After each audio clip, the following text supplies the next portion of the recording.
Hello and welcome back to Lorehammer. I'm your host, Mark. If it wasn't obvious, we're doing some more Mark Manifesto. It's just me today. Gonna read you guys some stuff. Been building up on my heart. No, just kidding. Just gonna rant at you about 40K. It's one of my passions, so I'm gonna do it to you. Come join the Discord, come join the Patreon, come join the live stream. It's a lot of fun.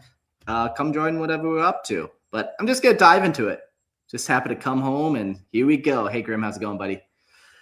So today's episode, my manifesto is about are Xenos just set dressing? I do enjoy Xenos myself. I'm a filthy Xeno lover. Many times I have been. I've collected many Tau armies, many different armies, Tyranids, Tau, whatever, all of them. I have orcs, whatever. We've been there. We've done that.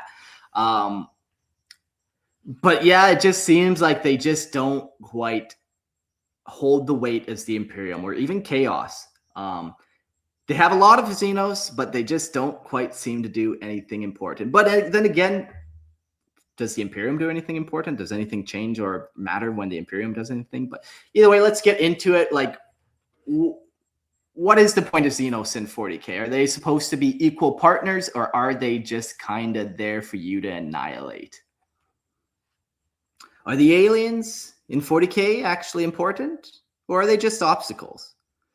That's not a comfortable question, because when you look at the biggest moments in the setting, galaxies splitting rifts, Primarchs returning, Black Crusades, massive political reforms, they almost always revolve around the Imperium. Humanity drives the timeline, humanity breaks the galaxy, humanity reacts to the consequences. And the Xenos? They're often the threat, the invasion, the ancient menace, the background catastrophe. They show up as antagonists, as looming dangers, as flavor that makes the galaxy feel vast and hostile. But how often do they truly move the setting forward in their own terms? How often does the galaxy-shaking event begin from a Xenos perspective and permanently alter the balance of power? Because if most of the narrative gravity bends towards humanity, then what does that make everyone else? Are the Eldari tragic relics or narrative support beams? Are the orcs unstoppable or conveniently cynical? Are the Necrons cosmic or just the ancient plot device waiting to be awoken? This isn't about whether Xenos are cool. They are. It's about narrative weight. Is 40K designed as a human-centric tragedy set in a crowded galaxy? Or is it an imbalance that quietly limits how expansive the universe actually feels? Because if the Imperium is always the axis, then maybe the galaxy isn't as shared as we think. And that's where tonight's episode begins. Let's talk about the narrative gravity. So who actually moves the story of 40K? Take Reboot Gilliman, for example. The return of the Primarch isn't just a cameo, it reshapes the Imperium. Policies change, armies mobilize, campaigns are launched. The galaxy responds. Imperial reform spreads like ripples across star systems. Entire storylines bend around his actions. Or consider Abaddon's The Despoiler's Black Crusades. They aren't isolated raids, they are epoch-defining events. Systems burn, political factions scramble, and the Imperium's reaction dominates the narratives. Even when chaos is the irritator, the story is told through how humanity responds. The focus is human. The weight is human. Even flagship novels reinforce this. Space Marines dominate the page, the battlefield, the hobby's imagination. They're the lens through which readers experience the galaxy. And why? Because it's easier to empathize with humans, or at least human-shaped size super soldiers. But the effect is almost every galaxy-shaking event centers on human actions or human consequence. Xenos, they're terrifying, they're brilliant, they have culture, histories, motives, but in most arcs, they're reacting. The Eldar mobilize when the Imperium encroaches. The orcs erupt when a sector destabilizes. Necron awaken when the galaxy shifts.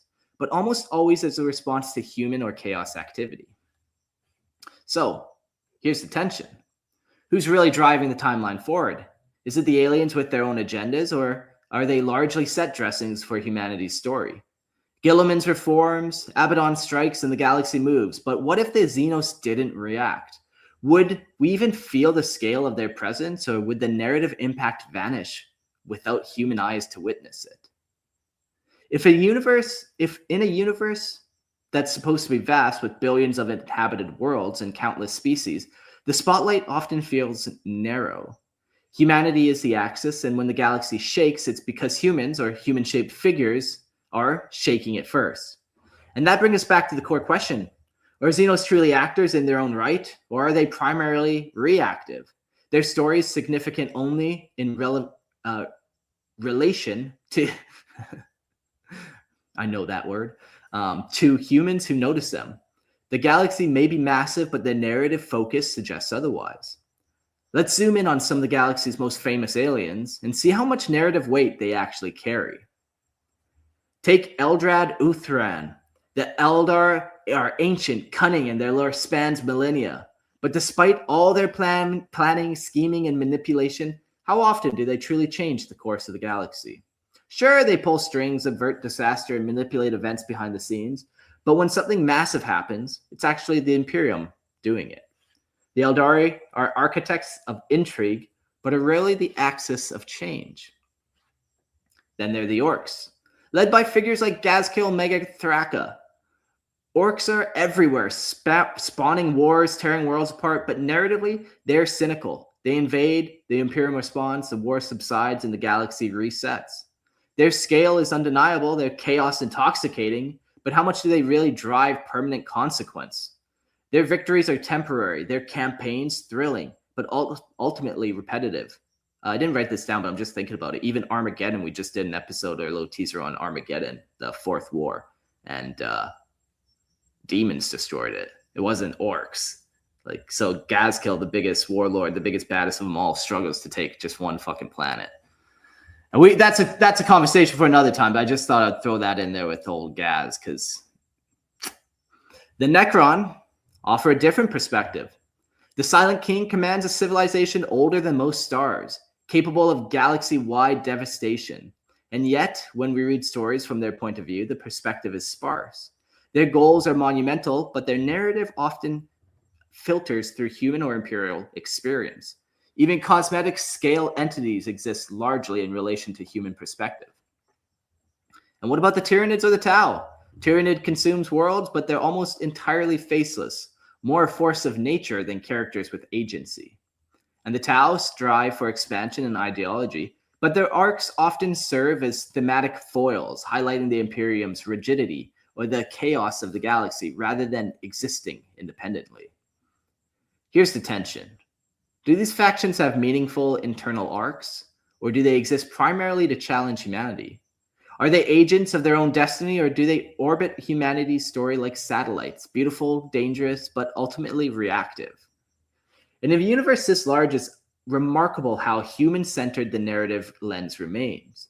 The Xenos are fascinating, terrifying, iconic, but when it comes to moving the galaxy forward, the story consistently returns to human actions, human responses, human consequence. And that raises a question we'll carry forward. In this supposedly vast shared galaxy, how independent are these alien civilizations? Or are they mostly there to remind us of what humanity is and how the Imperium measures itself against everyone else? Why do human stories dominate the galaxy of 40K? Part of it is practical. Readers relate more easily to humans, whether it's a soldier, an officer, or a Primarch. We see ourselves in them, even when they're genetically enhanced and clad in power armor. Space Marines aren't just characters, they are a brand. They sell models, movies, games, a familiar entry point for fans, and the easiest bridge into an otherwise vast alien and the grimdark universe. But there's a structural side too. The Imperium isn't just one faction. It spans the entire galaxy. Every system, every story thread, every political conflict or catastrophe can be anchored to human experience. That perspective shapes the satire of 40K. The bureaucracy, the hypocrisy, the endless cycle of war. The galaxy becomes a mirror for human ambition and failure, which is easier to write, easier to market, and easier to digest. The setting was originally written from an imperial point of view, and that foundation still guides everything. Aliens have depth, sure, but their perspective is also filtered through the lens of human protagonists and narrators. Even the largest Xenos threat becomes the story about human response, how we react, how we survive or fall. Which brings us to the critical question. Is this human dominance a marketing necessity designed to make the setting accessible and profitable? Or is it a creative limitation, a lens narrowed by the galaxy and keeps alien civilizations from ever fully driving the story themselves? Either way, it shapes how we experience the universe. And in a setting that claims to span a billion worlds, that focus on humanity is surprisingly constraining. Let's strip away the aliens for a moment and ask a blunt question. Is 40K secretly human-centric fantasy? Because when you remove the Eldari, the Orcs, the Necrons, the Tyranids, what's left at the heart of the story? Humanity, its survival, its corruption, its endless struggle to endure in a galaxy that wants it dead. The Imperium isn't just a fraction. It's a lens through which most every major event is interpreted. The galaxy may be massive, but the story repeatedly asks, how do humans respond? How do we survive? How do we fall? When the Xenos themselves often feel like mirrors of humanity, the Eldar reflect what happens to empires that fall from grace, obsessing with avoiding their own collapse. Orcs embody the instinct for endless war, brutal conflict, a caricature of unrestrained aggression. Necrons are a warning about soulless immortality, a civilization stripped of empathy. Tyranids, they're the unknowable, the other, but always measured against human survival. Even when they dominate, they're defined by what they mean to humans. So the question becomes, are aliens truly independent actors? Or do they exist primarily to reinforce human themes? Do they add depth to the Imperium story, or could the galaxy function almost the same if all the humans were would the galaxy function almost the same if it were all humans and their mistakes? If the setting this vast is in a setting this vast, it's remarkable tension on the surface. 40K is a galaxy of endless species, cultures, and threats. But strip it to its narrative bones, and the story repeatedly returns to single species. A galaxy of billions, yet the spotlight shines on humanity. And that makes you wonder, is the galaxy really as expansive as it seems? Or is it fundamentally a story about one species' endless struggle to survive and fail? All right, final position. Do the Xenos lack narrative weight? Sometimes, yes. Not in aesthetic, not in lore depth, not in cool factor, but in narrative gravity, in who actually moves the timeline forward. They often take a secondary role. The biggest, most prominent shifts in the setting tend to originate from human factions. The Imperium fractures, Chaos launches crusades, Primarchs return, and the galaxy responds. That's the pattern. And now, is that intentional? Almost certainly. 40K was built from a human perspective. The Imperium is the anchor. It's the emotional entry point, the satire vehicle, the commercial backbone. Humanity gives readers something familiar to hold on to in a setting that is otherwise incomprehensibly vast and hostile. So human dominance isn't accidental, it's structural. But here's the question, does that weaken the setting or strengthen it? A human anchor isn't inherently bad. In fact, it's necessary. Without it, the universe becomes an abstract, detached, hard to emotionally invest in. The Imperium gives scale, meaning it gives horror context. But true galactic scope requires alien agency. If Xenos only react, if their own greatest moments are always framed in response to human action, then the universe starts to feel smaller than it claims to be. A setting feels massive when multiple factions shape the history, when alien civilizations initiate irreversible change, when the galaxy shifts because of their decisions, not just because humanity noticed them. When every major tremor begins from the same axis, the illusion of scale starts to narrow. And that's the line. Human perspective should anchor the story. It shouldn't monopolize destiny. Because if the galaxy is endless, but only one species truly matters, then how big is it really? You know, this episode could have been titled, Why So Many Goddamn Space Marines? If you look at the Space Marine model range, you get hero after hero. And it's funny, they had like months like Orktober, and they would release more Space Marine models during Orktober, and you're just scratching your head like, yeah, I get it. Space Marines are popular. I'm fucking doing a Space Marine army right now. Like, I get it. I love them. But yeah, the Xenos, they kind of just get shafted always. There's been editions of the game where major Xenos factions didn't even get a fucking codex. And meanwhile, the Space Marines get their core codex, 4 supplements, and a chapter. What? Like, once again, I get it. You can't sell what doesn't sell, and you don't want to dump a bunch of money and all that marketing. Like, if Xenos don't sell, they don't sell as well. I get all that. But yeah, it just becomes one of those things where it's like unfortunate because you do have all these really cool Xenos, and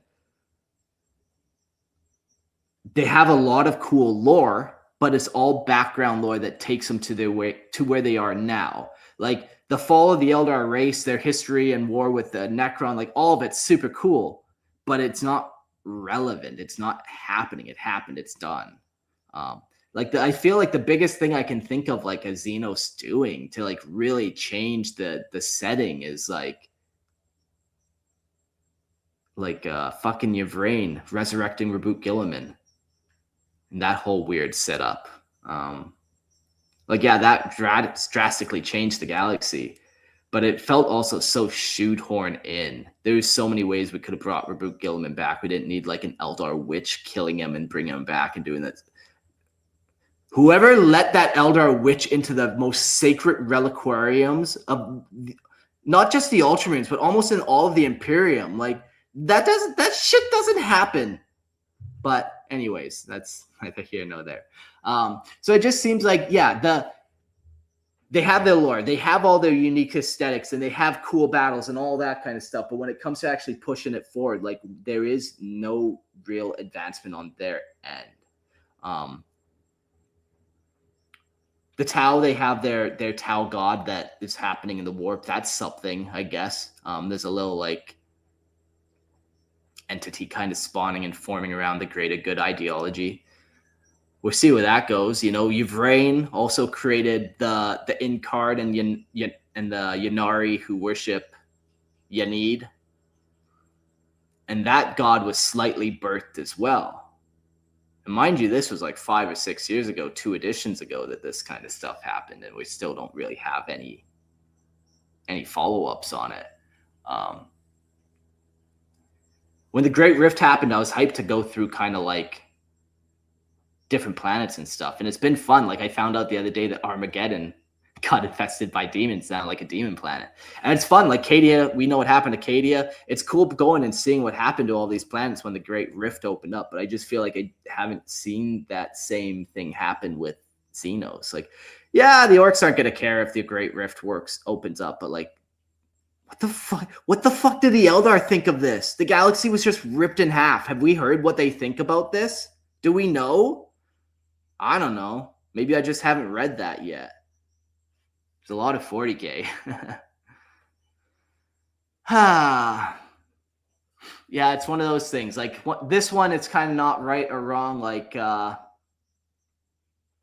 it's sad. Yeah, I get both sides for sure.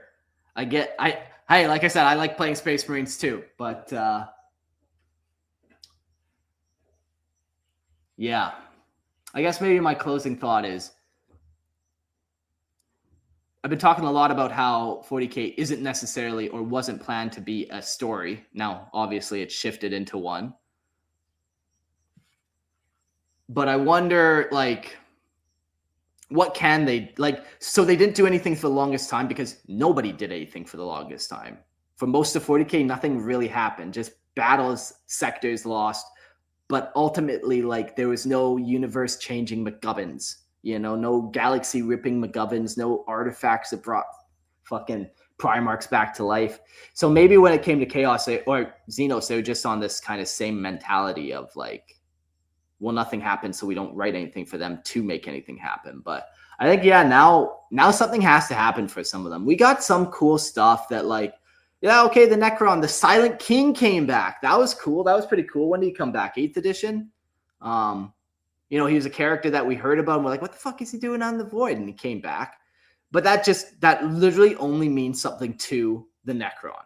Like, no one else cares. And we're talking one of the most powerful entities in the galaxy. Maybe not entities, is not the right word, but yeah, couldn't bat an eyelash at it. Couldn't be bothered. Yeah, I don't think there's much you could do about this. to be honest, too, they are being a little bit better with like, I really like their kill team approach where they can just make a cool kill team and you can toss whatever into there and you don't have to try to like make a whole army line or sell a whole army line. Like the Red Corsairs, they just came out with a, I'm pretty sure it's a kill team. And maybe it's going to become an army, or maybe it's both. Maybe it's a kill team and an army. I'm not totally sure. I don't play the game much anymore. I just look at the box sets. But in there, they have a Tyrellian dog soldier. Fucking tight. Like, I don't think we've seen artwork for one of these guys for fucking damn near 20 years. And now we have a model. And it's sweet. Will I buy it? Hopefully. But I got other things to buy, unfortunately. Oh, this goddamn Space Marines. Back to the Space Marines. But yeah, no, very cool. Like, I do love that GW does these kill teams where they're able to expand into these one or two little alien-like species that, like, it's not, you can't make a whole faction on it. But yeah, give me that Tyrellian dog soldier. Give me a Demiurge. Give me one of those, like, Tau flying polar bear type guys that fly their ships. I forget what they're called. Yeah, lots of cool stuff that they could kind of come up with because of just kill teams and kind of scaling it down as opposed to doing the massive 40K battles. But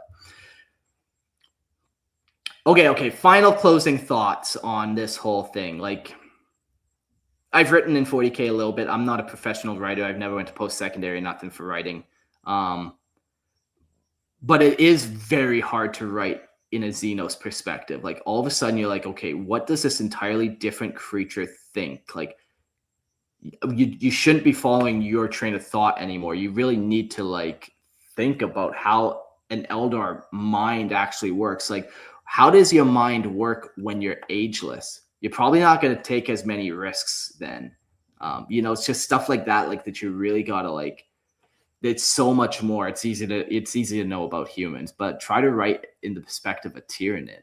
Like, that one actually is kind of impossible, So yeah, it's harder to do. So obviously we get less of it. But yeah, man, Xenos are cool. I'm glad they exist. Are they set dressing? In my opinion, yeah, they are just set dressing. Sorry, everyone. It's not about them. You could remove all the Xenos from the galaxy and the core conflict of Chaos versus the Imperium would remain the same and be there. And like a lot of the same vibes and tones and all that kind of like how the Imperium would operate, all that would basically be the exact same if the galaxy was purged of Xenos and it was just Chaos and the Imperium. Well, that's my next, that's this manifesto. Like I've said, we're building up to something. We'll get there. We'll see you all on the next one. Hope you enjoyed it.